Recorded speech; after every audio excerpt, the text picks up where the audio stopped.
السلام علیکم۔ آج اردو کی ہماری یہ ریکارڈنگ ہے، اور اردو میں ہم نے اس وقت آپ کو حمد اور رسول اللہ صلی اللہ علیہ وآلہ وسلم کے حوالے سے لاسٹ ٹائم جس چیپٹر کا انتخاب کیا تھا ہم نے، تو اس میں ہم نے آپ کو بہت ڈیٹیل میں ساری چیزیں بتائی تھی۔ آج ہمارے پاس جو ہمارے تیسرے خلیفہ ہیں، ٹھیک ہے، ان کے بارے میں یہ چیپٹر ہے، حضرت عثمان غنی رضی اللہ تعالیٰ عنہ۔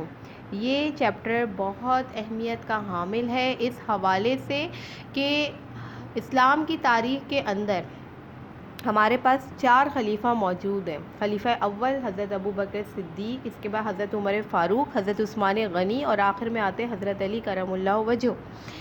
تو جب ہم حضرت عثمان غنی کے حوالے سے بات کرتے ہیں نا، تو حضرت عثمان غنی، پہلی بات تو یہ آپ کو یہ پتہ ہونا چاہیے کہ حضرت عثمان غنی ہمارے تیسرے خلیفہ ہیں، ٹھیک ہے، یہ بات آپ کو پتہ ہونی چاہیے، تیسرے خلیفہ ہیں، ٹھیک ہے، یہ بات آپ کو پتہ ہونی چاہیے۔ ان کے والد کا نام عفان تھا، والد کا کیا نام تھا ان کا؟ عفان، ٹھیک ہے، یہ بات آپ کو پتہ ہونی چاہیے، ٹھیک ہے۔ آپ بچپن ہی سے اونٹ چراتے تھے، صحیح ہے نا، بچپن سے، یعنی بچپن سے آپ کیا چراتے تھے؟ بچپن سے اونٹ چراتے تھے، اونٹ چرایا آپ نے، ٹھیک ہے نا، اونٹ چراتے تھے۔ حضرت ابو بکر جو ہمارے خلیفہ اول ہیں، حضرت ابو بکر کی دعوت پہ حضرت عثمان غنی اسلام لے کر آئے تھے، ٹھیک ہے نا، لیکن جب انہوں نے اسلام قبول کیا نا، تو ہوا یہ کہ جو ان کے رشتہ دار تھے، جو ان کے اہل و عیال تھے، وہ کسی بھی طرح سے یہ برداشت نہیں کر پا رہے تھے کہ انہوں نے اسلام کی دعوت کو قبول کیسے کیا، لہٰذا وہ ان کو بے انتہا تکلیفیں دے رہے تھے، پریشانیاں، وہ بے چین تھے، حضرت عثمان غنی بہت بے چین تھے۔ اس بے چینی کو دیکھتے ہوئے نبی کریم صلی اللہ علیہ وآلہ وسلم نے آپ کو چند لوگوں کے ساتھ حبشہ کی طرف ہجرت کرنے کی اجازت دی۔ کہاں پر؟ حبشہ کی طرف ہجرت کرنے کی اجازت دی، ٹھیک ہے۔ کیوں دی تھی؟ کہ جب آپ نے حضرت ابو بکر کی اس دعوت کو قبول کیا، اور پھر یہ دیکھا کہ ان کے جو رشتہ دار ہیں وہ اس دعوت کو قبول کرنے کو تیار نہیں ہو رہے، اور وہ انہیں تنگ کر رہے، لہٰذا نبی پاک صلی اللہ علیہ وآلہ وسلم نے حضرت عثمان غنی کی اس بے چینی کو سامنے رکھتے ہوئے یہ کہا کہ اب آپ حبشہ کی طرف ہجرت کر جائیں۔ ہجرت کا مطلب اسلام کے اندر ہوتا ہے مائگریشن، یعنی ایک جگہ سے دوسری جگہ چلے جانا۔ آپ صلی اللہ علیہ وآلہ وسلم حضرت عثمان غنی رضی اللہ تعالیٰ علیہ وسلم، حضرت عثمان غنی رضی اللہ تعالیٰ عنہ کو 3 چیزوں میں بڑی فضیلت حاصل ہے۔ وہ 3 فضائل بڑے اہم ہیں ان کی بائیوگرافی میں۔ یہ 3 فضائل آپ کو یاد بھی ہونے چاہیے اور پتہ ہونا چاہیے۔ سب سے پہلی بات، حضور اکرم صلی اللہ علیہ وآلہ وسلم کی 2 صاحبزادیاں تھیں، یعنی 2 بیٹیاں تھیں۔ ان دونوں کا نکاح آپ نے ایک کے بعد دوسرے، یعنی پہلے ایک بیٹی کا نکاح کیا، پھر دوسری بیٹی کا نکاح کیا، اور دونوں حضرت عثمان غنی سے کیا۔ پہلی بات تو کہ حضور اکرم صلی اللہ علیہ وآلہ وسلم نے اپنی 2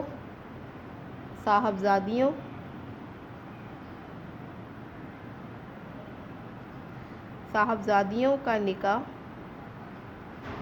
یکے بعد دیگرے ان سے کیا۔ کس سے کیا؟ حضرت عثمان غنی سے۔ سب سے پہلی فضیلت ہے۔ دوسری فضیلت یہ ہے کہ دین کے خاطر، دین اسلام کی خاطر آپ نے 2 بار ہجرت کی ہے۔ دین کے خاطر آپ نے 2 بار ہجرت کی، ٹھیک ہے۔ پہلی ہجرت حبشہ کی طرف، اور دوسری ہجرت مدینہ، یعنی حبشہ کی جانب پہلی، اور دوسری جو تھی وہ مدینہ کی جانب، ٹھیک ہے۔ 2 آپ نے جو ہے یہ دوسری فضیلت ہے۔ تیسری فضیلت یہ ہے کہ آپ نے قرآن پاک کو لکھوا کر، قرآن پاک کو لکھوا کر اس کی نقل، ٹھیک ہے، اس کی نقلیں مسلمانوں کی آبادی تک پہنچا دی، مسلمانوں کی آبادی تک پہنچائیں، کیوں پہنچائیں مسلمانوں کی آبادی تک؟ اس لیے پہنچائیں تاکہ وہاں پر تمام تر لوگ قرآن پاک کی جو ہے وہ تلاوت کر سکیں۔ اسی بنیاد پر یہ حضرت عثمان غنی کا سب سے بڑا کارنامہ ہے۔ اور آج جو ہم قرآن پاک پڑھتے ہیں نا، یہ وہی جلد ہے جو حضرت عثمان غنی نے جو قرآن پاک کو پورا لکھوایا تھا اور اس کی نقلیں بنا دی تھی، جو ہم دیکھتے ہیں نا ہمارے گھروں میں الحمدللہ سب کے قرآن مجید موجود ہے۔ تو یہ کارنامہ حضرت عثمان غنی نے کیا تھا، اسی لیے انہیں جامع القرآن بھی کہا جاتا ہے۔ ٹھیک ہے، اپنی اس کارنامے کی وجہ سے انہیں جامع القرآن کہا جاتا ہے۔ آپ بے حد دولت مند تھے، بہت دولت مند تھے، بہت he was a rich and a wealthy person, but یہ سخی بھی بہت تھے۔ سخی کا مطلب کیا ہوتا ہے؟ اللہ تعالیٰ کی راہ میں خرچ کرنے والے تھے۔ کبھی انہوں نے اپنے اوپر کبھی بھی کسی بھی قسم کا غرور کیا ہی نہیں۔ ایک بار کیا ہوا کہ مدینے کے شمال میں یعنی نارتھ میں، کیونکہ 2 دفعہ آپ نے ہجرت کی تھی، ٹھیک ہے نا، ہوا یہ کہ مدینے کے شمال میں ایک میٹھے پانی کا کنواں ہوا کرتا تھا، ٹھیک ہے، جس کا مالک جو تھا نا ایک جیو تھا، یعنی یہودی تھا۔ اب مسلمانوں کو نا پانی پینے کی بڑی سخت تکلیف تھی۔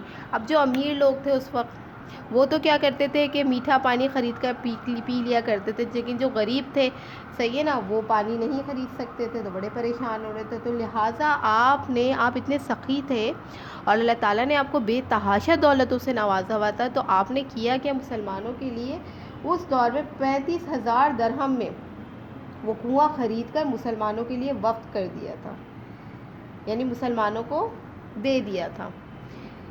اسی طرح ایک دور تھا حضرت ابو بکر کے زمانے میں نا، ایک دفعہ بہت سخت قحط پڑا تھا، تو ہوا یہ کہ وہاں سے حضرت عثمان غنی کا ایک قافلہ، ٹھیک ہے، جس میں گیہوں لدا ہوا تھا، تقریباً 1000 اونٹ تھے اس کے۔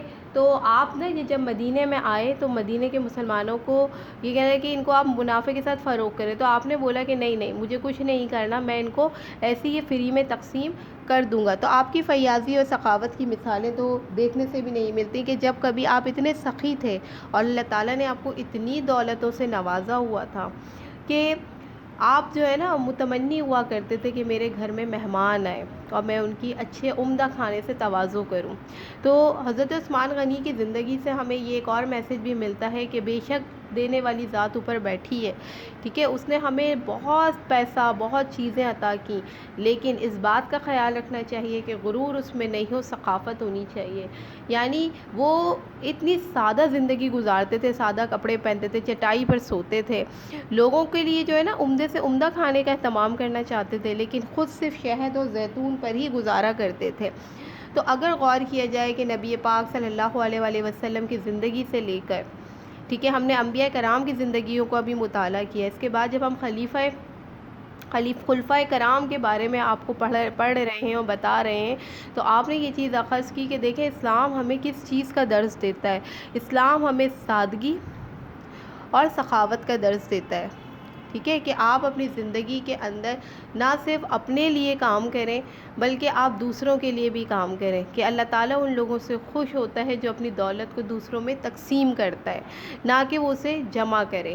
تو کہنے کا مقصد یہ کہ آج اگر اس دور کے اندر اگر ہم بات کرتے ہیں تو آپ کو اچھے طریقے سے پتہ ہے کہ آج لوگ صرف پیسے کو جمع کرنے کی رفتار میں مگن ہیں، اور وہ یہ چاہتے ہیں کہ بس ہم سے پیسہ اسٹور کریں، یعنی ہم اپنے آپ کو فائنینشلی ہمارا اسٹیٹس بہت ریچ ہونا چاہیے۔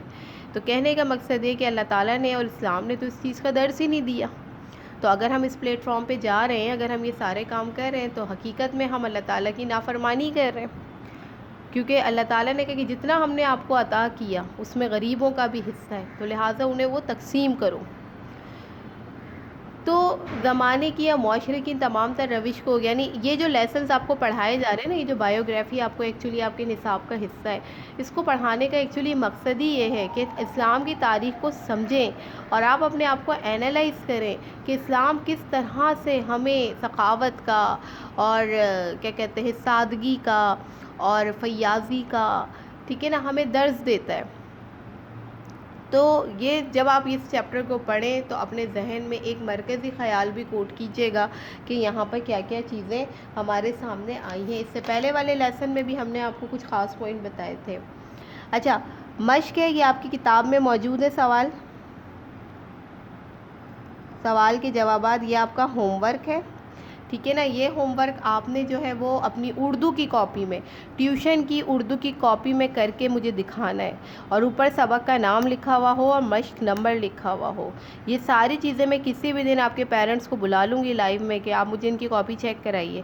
اگر پراپرلی کاپی میں کام نہیں ہوا ہوگا نا محمد رحیم، تو پھر آپ سوچ لیجئے کہ آپ کی پنشمنٹ ایریا آپ کے پاس آ جائے گا. پھر آپ کو کسی بھی چیز کو جو ہے نا 10 سے 12 دفعہ کر کے کرنا پڑے گا. تو بہتری یہ ہے کہ آپ کام کو بالکل پراپر فارم میں کریں.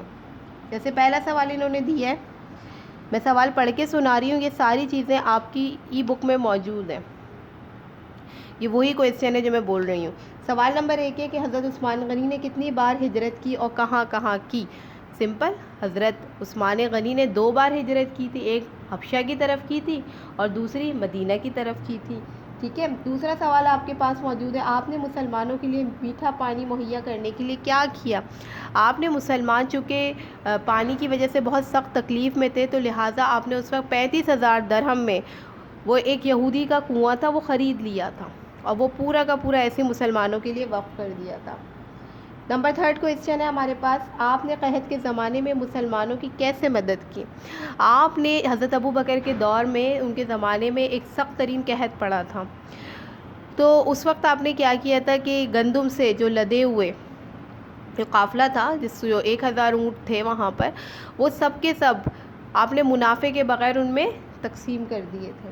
نمبر 4 ہے، حضرت عثمان غنی کا سب سے بڑا کارنامہ کیا ہے؟ حضرت عثمان غنی کا سب سے بڑا کارنامہ یہ ہے کہ انہوں نے قرآن کو لکھوایا، باقاعدہ ترتیب دی، ٹھیک ہے نا، اور اس کی نقل مسلمانوں کی آبادیوں تک پہنچا دی تاکہ مسلمان قرآن پاک کی تلاوت کر سکیں. یہ سب سے بڑا کارنامہ تھا. اور نمبر 5 کوئسچن ہے کہ کس کارنامے کی وجہ سے آپ کو جامع القرآن کہا جاتا ہے؟ آپ نے چونکہ قرآن کو لکھوا کر اس کی نقلیں بنائی، جو آج بھی اس سے فیض یاب ہو رہے ہیں، اسی وجہ سے حضرت عثمان غنی کو جامع القرآن بھی کہا جاتا ہے. یہ 5 سوال ہیں 1 سے لے کے 5 تک جو آپ کی کتاب میں موجود ہیں. اس لیکچر کی مدد سے یہ سارا کام کر کے آپ نے اردو کی کاپی میں کر کے مجھے کلیئرلی امیجز شو کرنا ہے.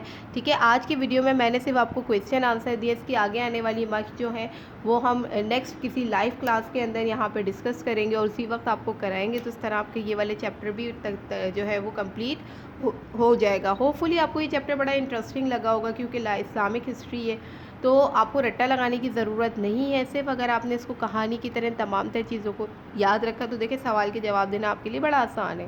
ٹھیک ہے. ہوپ فلی آپ کو یہ بہت اچھی طرح کلیئر ہوا ہوگا، اور اس کا کام مجھے کلیئر موڈ میں کر کے دکھائیے گا. نیکسٹ ویڈیو میں ملاقات ہوگی. جزاک اللہ.